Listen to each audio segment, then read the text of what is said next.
Hello students, how are you? I hope you all are safe and healthy and studying well. So welcome to my channel. Today in this video we are going to discuss about the opening chapter from your English book Honeydew. So the name of the chapter is The Best Christmas Present in the World by Michael Morpurgo. It's a very beautiful story. So let us move. Before we go to the story, let us know something about its author. Michael Morpurgo was born on 5th of October 1943. He is an English book author, poet, playwright and librettist who is known best for children's novels such as War Horse. His work is noted for its magical storytelling, for recurring themes such as the triumph of an outsider or survival, for characters' relationships with nature, and for vivid settings such as the Cornish coast or World War I. Morpurgo became the third Children's Laureate from 2003 to 2005. Now let us move to the story. The whole story is divided into 4 parts. So I have given the summary of each and every part. Let us go to the summary. In the part 1, the narrator had a desire to buy a roll-top desk for quite some time, but since it was expensive, he could not afford to buy a new one. Instead, he went for an old, used roll-top desk, which he spotted in a junk shop in Bridport. Bridport is a small town in England. It was made of oak from early 19th century. The desk was damaged in several places, had burn marks. The author challenged himself to mend it in his own workroom at the back of the garage. While he was working on it, he found a tin box in a secret drawer inside the last drawer. On it, a piece of lined notepaper was sellotaped and something was written on it. Jim's last letter, received January 25th, 1915, to be buried with me when the time comes. These lines are quoted because it was the actual words written on the notepaper.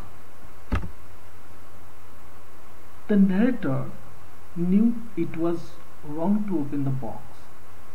Still, he couldn't suppress the temptation. After opening the box, he saw an envelope on which reads an address: Mrs. Jim McPherson, 12 Copper Beaches, Bridport, Dorset. Then he took out the letter and unfolded it to read. Dorset is actually one of the states in England. Okay, so students, please note this address.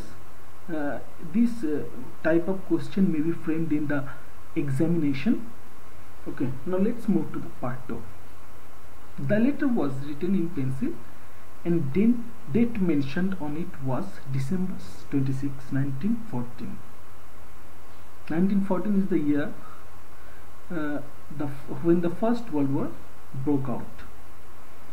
Jim McPherson was in the battlefield against the Germans and recalls about Christmas celebration with Germans in the letter. Actually, the second part contains the essence of the letter that was written by Jim McPherson to his wife, Mrs. Jim McPherson. Just before, on the day of Christmas of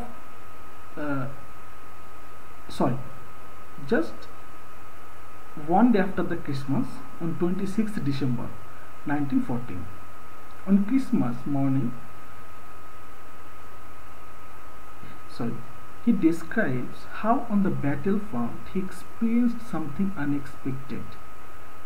On Christmas morning, he saw Fridge waving a white flag and wishing cheerfully, "Happy Christmas." Fridge is actually representing one of the German soldiers. Actually, Fridge is signifying here. We are going to know in the following lines that Fridge itself represents the whole German soldiers. Okay, it's representative words. Jim was surprised and he thought it would be some dirty trick of the Germans, and therefore ordered his soldiers to be alert. As Jim was the officer there of the troops, so he was very cautious about it. After the initial wave of surprise and suspicion was over, Jim realized that the Fridge wanted to celebrate Christmas with the Tommy. The Fridge means the German soldiers, and the Tommy means the British soldiers. This idea was responded with an equal thrill by the British soldiers, and soon both the camps marched in grey coats and khaki coats without rifle towards no man's land. The German soldiers were wearing grey coats and the British soldiers were wearing khaki coats. They were sharing their food, drinks and happiness. It was quite astonishing sight for Jim, for in the middle of the war we are making peace. This was the word of Jim. Then the German officer Hans Wolf greeted Jim. They soon were talking to each other about their life, their hobbies, and had various such other small talks. Hans Wolf told Jim that he was from Dusseldorf and used to play the cello in the orchestra. Jim likewise informed him that he was a school teacher from Dorset in the west of England. Jim figured that Hans knew a lot about Dorset, though he had never been to that place. He had learned all he knew of England from school and from reading books in English. His favorite writer was Thomas Hardy. His favorite book, Far from the Madding Crowd, that is also written by Thomas Hardy. Then someone brought a football. Greatcoats were dumped in piles to make goalposts, and match started between Fridge and Tommy, means between the soldiers of Germany and British. After a while, Hans said to Jim, "I think this is how we should resolve this war. A football match. No one dies in a football match. No children are orphaned. No wives become widows." See, these are the some very hard words, very important lines just given by the author. Let's move forward. The time came, and all too soon, when the game was finished, Fridge won the match by 2 goals to 1. It was time to return to their trenches.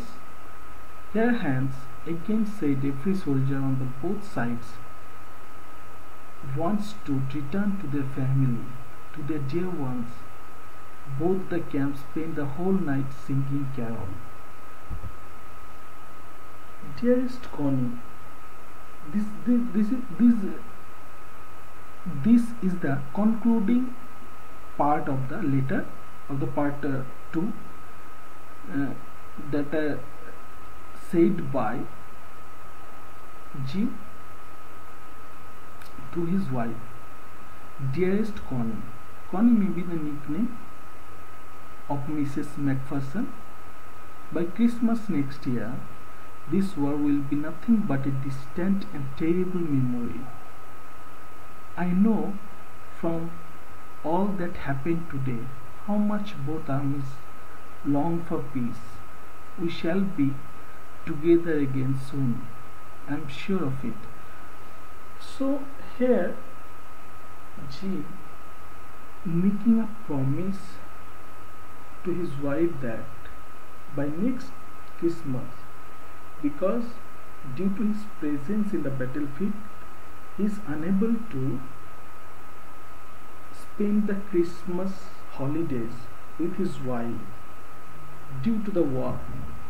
So he is promising his wife that he will surely be there in the next Christmas with his wife. He also tells us that how fatal, how bad, how brutal wars are. No one likes war. So let's go to the part 3. Having finished reading the letter, the narrator decides to visit Mrs. Macpherson. Reaching the address, the author knew that she is a 101-year-old lady and now admitted in a nursing home because her house was burnt down where she had been living alone. Now in the part 4, then the author heads towards the nursing home where he finds her in a conservatory, sitting on a wheelchair. He wished her Merry Christmas, handing over the tin box with the letter. Mrs. Macpherson, on seeing the box, looked up to see the stranger and mistakenly assumes the author to be her husband. She remembers the promise Jim had made years ago of returning back home on Christmas and rejoiced thinking that finally Jim kept his promise and had come back to her. She calls her return the best Christmas present in the world. She then asked him to read out the letter to her in his own voice, for she had been missing his voice. So this way the story ends. So in the present story, the author is trying to expose the brutality, the inhumanity of war. War is nothing but a hollow sham. It does not do any good to the mankind. But still, frantic people, for their political benefits, political gainings, transform their countrymen to jingoists and celebrate the war. Neither the policy maker has to go to the battlefield. It is the soldier who stands in the war front and sacrifice their lives. So this is very painful, heart-wrenching story. So later in the class we may discuss it in detail. Now let us move forward. Here I have provided some word meaning that you may find in your text. Junk shop is the meaning of junk shop is shop selling miscellaneous second-hand or old out of materials. Clumsily mended means without skill repaired. Parapet, a low protective wall.